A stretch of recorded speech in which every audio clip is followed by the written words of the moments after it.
My name is Anna. I am 32 years old. 2 months ago, I received a phone call I will never forget. It was my uncle. His voice sounded strange, careful, like he was choosing each word slowly. Anna, he said, I have some sad news. Your grandmother passed away this morning. She was peaceful. She was not in pain. I sat down on my kitchen floor.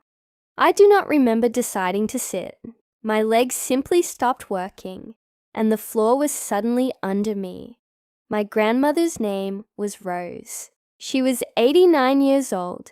She lived alone in a small yellow house at the end of Maple Street, the same house she had lived in for over 50 years. I loved my grandmother very much. When I was a child, I spent every summer at her house. She taught me how to bake bread. She taught me how to grow tomatoes in the garden. She taught me how to be patient, though I did not always listen well to that particular lesson. After the phone call, the next few days moved strangely. There was a funeral to plan. There were relatives to call.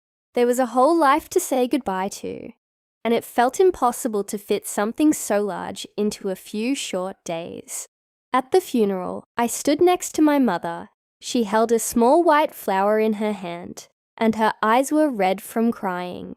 I looked at the faces around me, cousins, neighbors, old friends of my grandmother's, and I realized how many lives one quiet woman had touched. After the funeral, my family gathered at my mother's house. We ate quietly. We told small stories about Rose, the kind of stories families tell when they are trying to keep someone alive a little longer through memory. Then my mother looked at me with tired eyes. Anna, she said, someone needs to clean out the house. I cannot do it. It is too painful for me. Your uncle lives too far away. Would you be able to do it? I said yes, without thinking too much about what the job would actually involve. I did not know that day what I would eventually find hidden inside that quiet yellow house. I drove to the yellow house on a cold morning in October. The leaves on the trees were orange and red. The air smelled like smoke from a neighbor's fireplace. I parked my car outside and sat there for a few minutes. I was not ready to go inside. I looked at the house through my car window. The paint was a little faded now, but it was still the same warm yellow color I remembered from my childhood summers. The same wooden porch, the same white curtains in the front window. Finally, I opened the door with my grandmother's old key, the one she had given me years ago in case of emergencies. The house was quiet, too quiet. I could still smell her perfume in the hallway.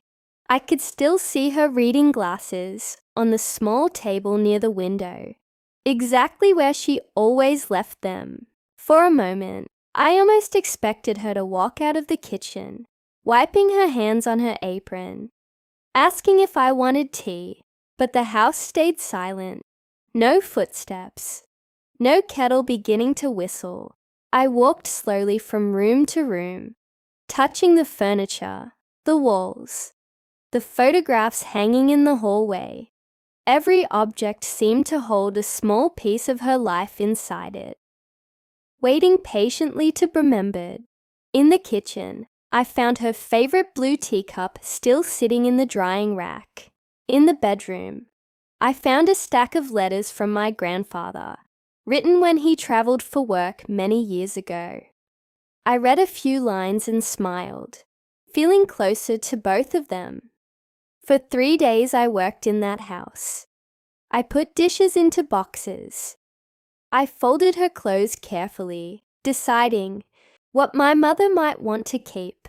I found old photographs of people I did not know, faces from a life that existed long before I was born.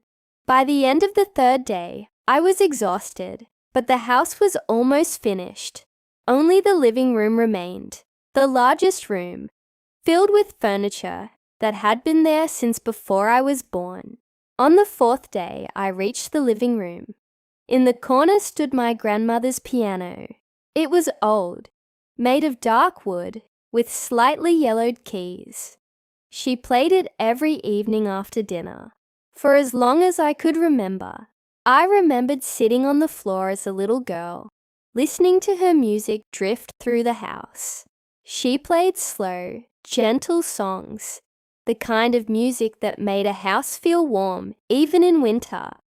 I decided to sell the piano. It was too large for my small apartment, and I do not know how to play. I called a company that buys old instruments, and a man came to look at it that same afternoon. He walked around the piano slowly, running his hand along the wood. "This is a beautiful, valuable instrument," he said. "But before we move it, we should clean the inside properly. Dust builds up over the decades, and it can damage the mechanism during transport." I nodded and thanked him. After he left, I found a soft cloth and a small brush in the kitchen, and I opened the top of the piano to clean the inside myself. Wanting to do this last careful thing for her, I leaned over the strings, wiping away years of dust. That is when my hand touched something that was not wood or metal, something wrapped in cloth, hidden behind the strings, pushed toward the back where no one would ever look by accident. My heart began to beat a little faster. I reached in carefully and pulled out a small wooden box. It was old, covered in dust, and surprisingly heavy for its size. I sat down on the piano bench, the same bench where my grandmother had sat for 60 years, and I placed the box on my lap. My hands were shaking slightly as I lifted the lid. Inside the box, there was a stack of letters, tied together with a faded blue ribbon, and underneath the letters there was a photograph. It showed my grandmother as a young woman, maybe 20 years old, standing next to a man I had never seen before. He was tall, with dark hair, and he was smiling at her in a way that felt private, like a moment that was never meant to be photographed by anyone else. I turned the photograph over. On the back, someone had written a name and a date in careful handwriting. The name was not my grandfather's name. I sat there on the piano bench for a long time, simply staring at the name written on the back of the photograph. My heart was beating fast, and my mind was full of questions I did not know how to answer. Finally, I untied the blue ribbon carefully. The paper was yellow and thin, like it might break if it touched it wrong. I unfolded the first letter with the same care I would use to touch something ancient in a museum. The letter was dated many years before I was born. Even before my mother was born. The handwriting was elegant, careful, written with real ink, the kind of handwriting people rarely use anymore. The letter began, "My dearest Rose, I think about you every single day." I read the whole letter slowly. The man who wrote it, his name was Thomas, described a garden where he and my grandmother used to meet in secret. He wrote about long walks by the river near her family's farm. He wrote about a promise they made to each other under a large oak tree, a promise I did not yet understand. I did not understand any of this. My grandmother married my grandfather, a man named Walter, when she was 23 years old.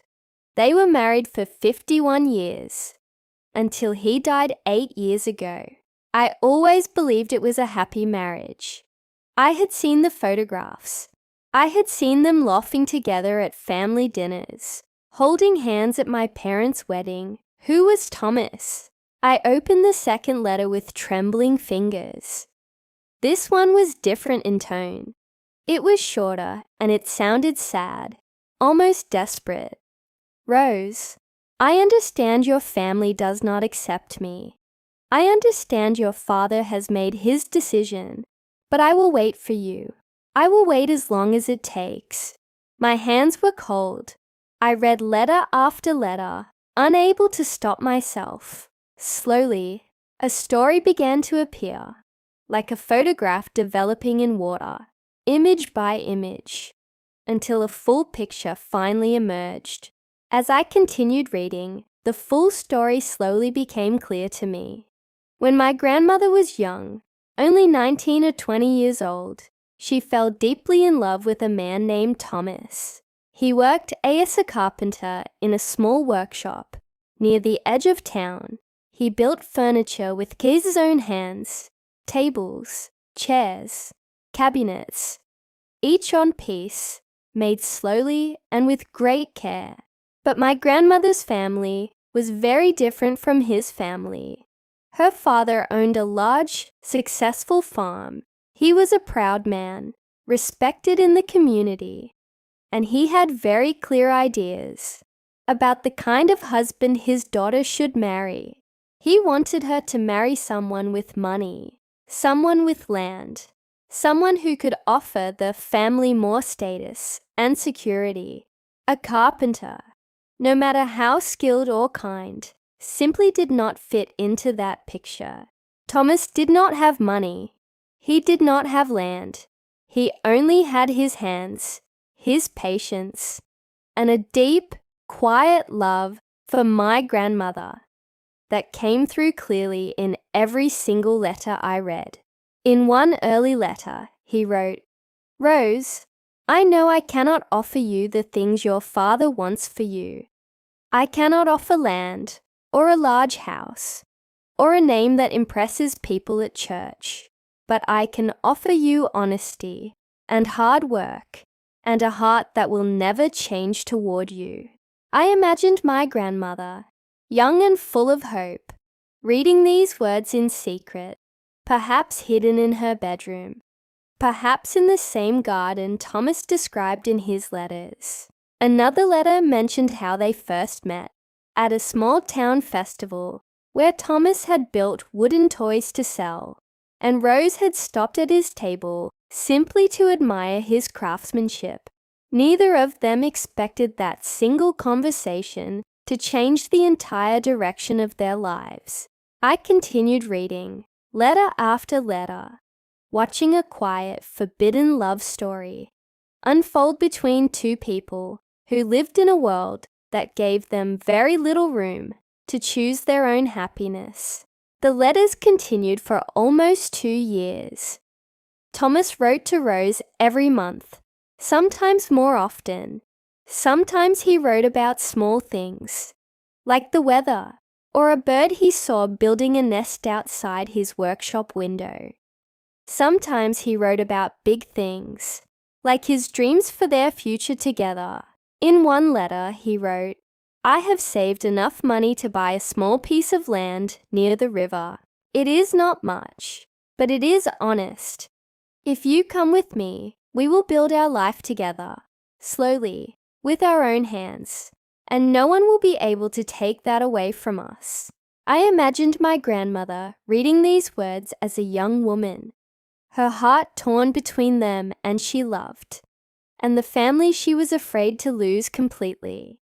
The next letter in the stack explained what happened, and my stomach tightened as I read it. Rose's father had discovered the letters, hidden at that time in a much simpler place, inside a drawer in her bedroom. He was furious. The letter said, absolutely furious. He confronted Rose in front of the entire family, according to a later letter, where she apparently described the event to Thomas. He told her she had brought shame to the family name.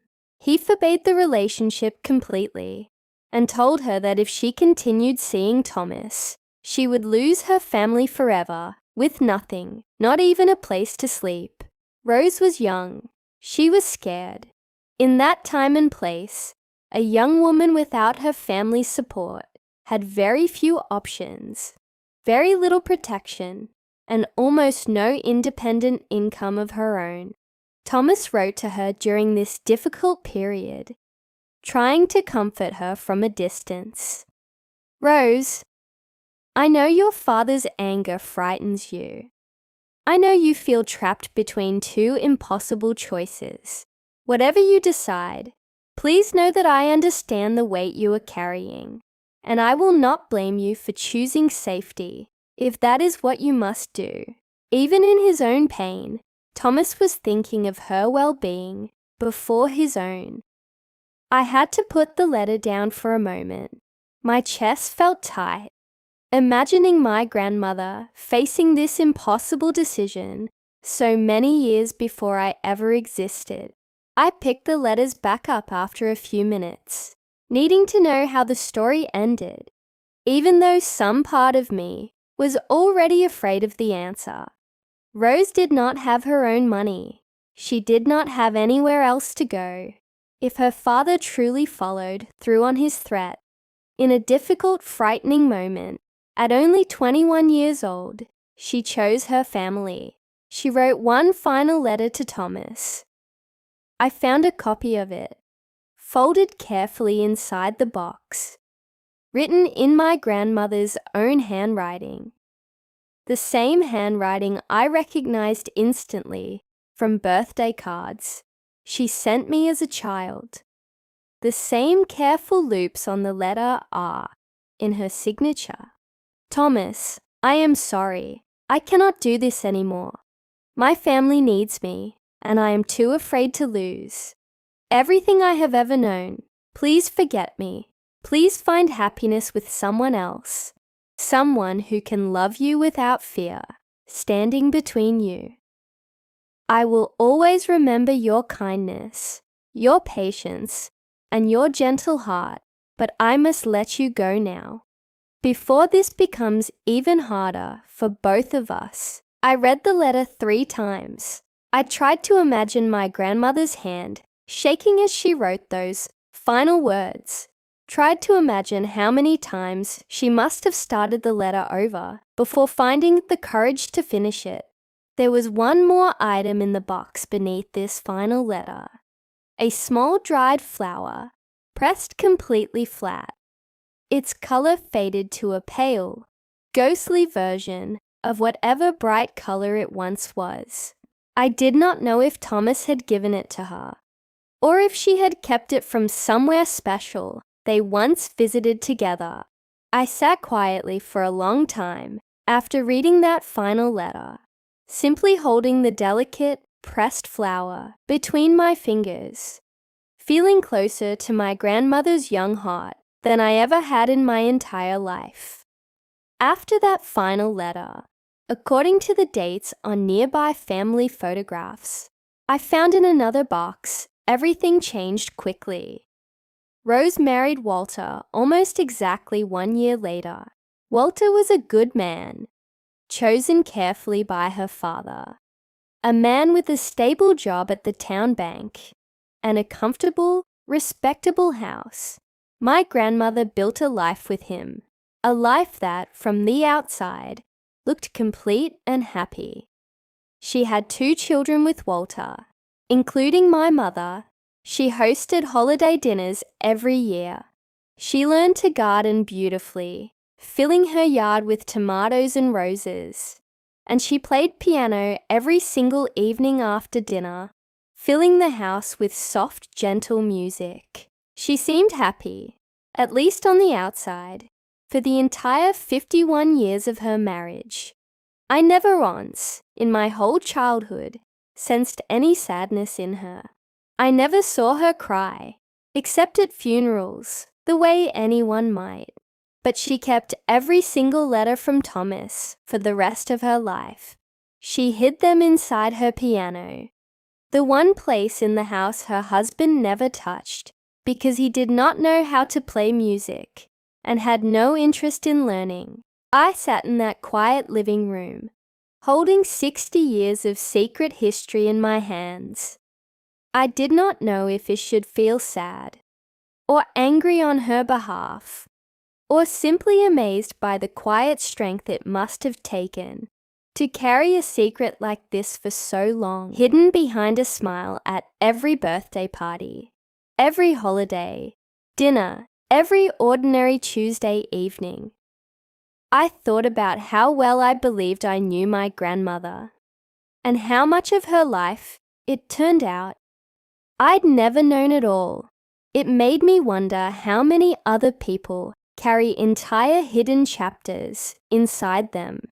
Chapters their families never discover until it is far too late to ask any questions. I could not stop thinking about Thomas. Did he marry someone else eventually? Did he ever forgive my grandmother for the choice she made? Was he even still alive somewhere, or had he already passed away, carrying his own version of this story silently to the end of his life? That evening, still sitting in the yellow house, I called my mother and told her everything I had found. There was a long silence on the phone, long enough that I asked if she was still there. "I think I remember something," my mother said slowly, her voice sounding far away. "When I was young, maybe 8 or 9 years old, I found my mother crying quietly in the garden one afternoon. She was holding an old photograph, though I never saw whose face was in it. When I asked her about it, she quickly hid it in her apron pocket and told me it was nothing important. I never asked again, and I honestly forgot about it until this very moment. My mother had never heard the name Thomas before in her life, but she remembered her mother's tears in that garden, and now, finally, after all these years, they made a painful kind of sense. The next day, I decided I needed to know more. I started searching through old town records at the local library. I searched newspaper archives from decades ago, scrolling through old microfilm until my eyes ached. It was slow, difficult work, but I felt like I owed it to my grandmother, and perhaps to myself, to understand her full story, not just the parts she had allowed the family to see. Finally, after 2 full days of searching, I found a small article from a local newspaper, published many years ago. It mentioned a carpenter named Thomas Whitfield, who had opened a small furniture workshop in a town almost 2 hours away from where my grandmother had lived her entire life. My heart raced as I read the name again and again. Could this really be the same Thomas? I searched further online and found something else, something that made my hands go still on the keyboard. An obituary. Thomas Whitfield had passed away 11 years earlier, at the age of 86. He never married. He had no children. The obituary said he had spent his entire life building furniture and teaching young carpenters his craft. It said he was known throughout his town for his gentle kindness and his beautifully handmade chairs, several of which apparently still sit in the town's small library today. I read the words again and again. He never married. 60 years, and he never married. I decided, almost without fully deciding, that I needed to visit the town where Thomas had lived.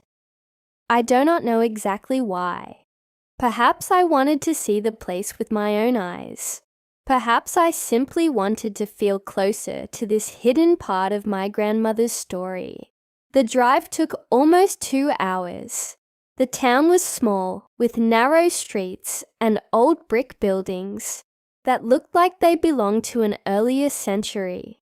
I stopped at a small shop and asked the owner, an older woman arranging flowers near the window, if she knew anything about a carpenter named Thomas Whitfield.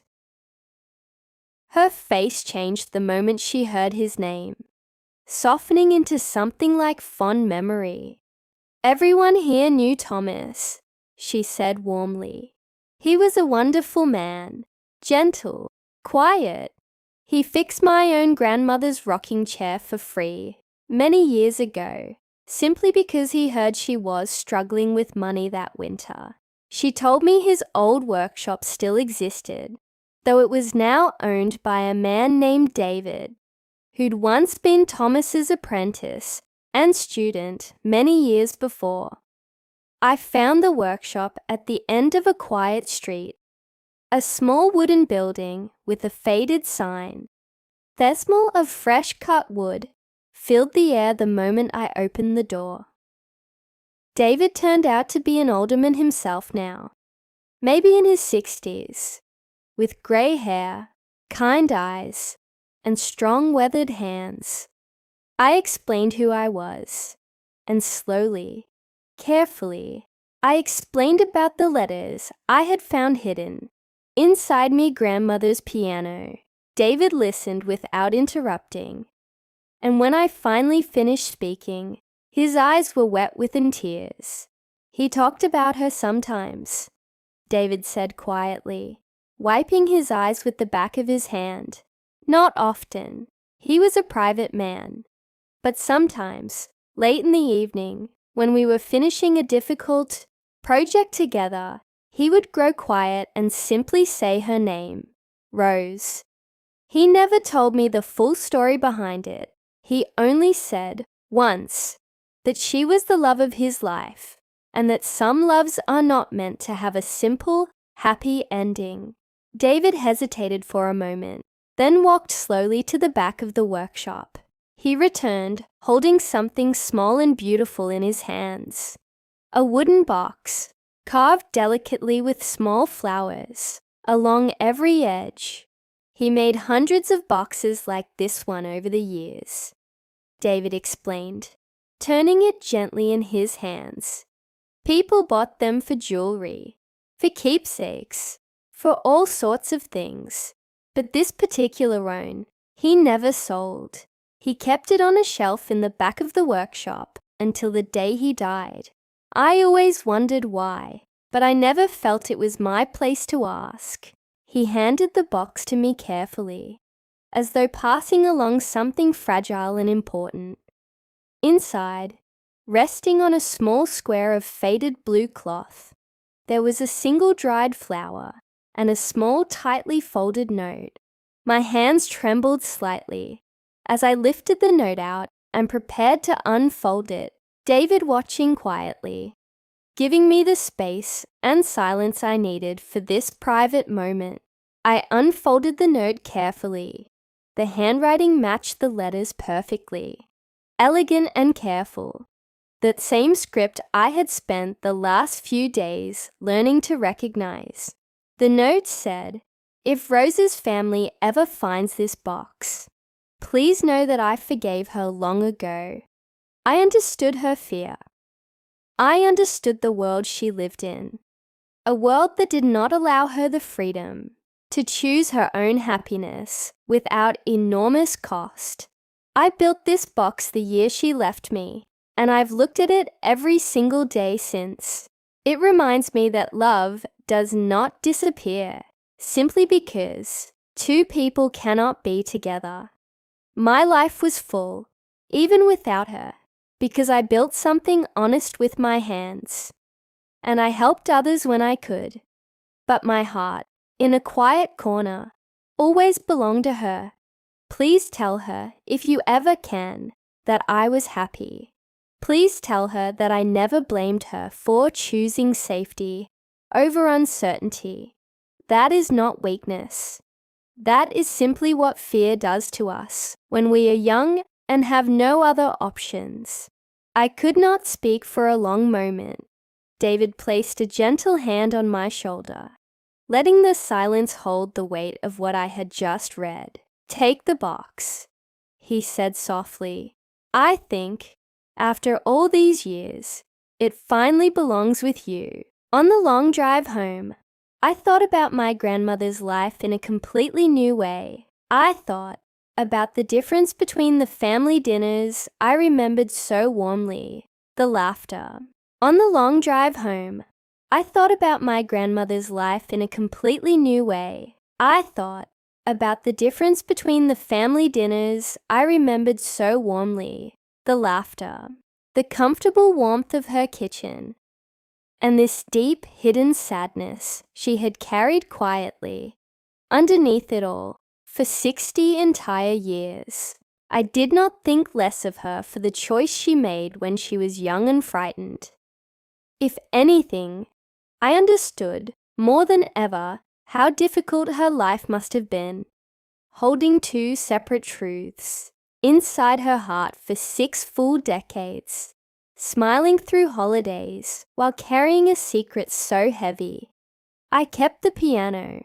I decided not to sell it after all. It sits in my apartment now, in the corner near the window, exactly like it stood in my grandmother's living room for as long as I can remember. I placed Thomas's small wooden box on top of the piano, right next to a photograph of my grandmother as a young woman. Sometimes in the evening, I sit at the piano bench, even though I still do not know how to play a single note, and I simply sit quietly, thinking about the two of them. I learned something important through this whole experience. Our parents and grandparents are not only the people we remember from family dinners and holiday photographs. They lived entire lives before we existed, full lives, with dreams that did not always come true. They made difficult choices, sometimes choices they carried quiet regret over, so that their children and grandchildren could grow up with easier, safer lives. My grandmother chose safety for herself, so that her children could grow up with stability.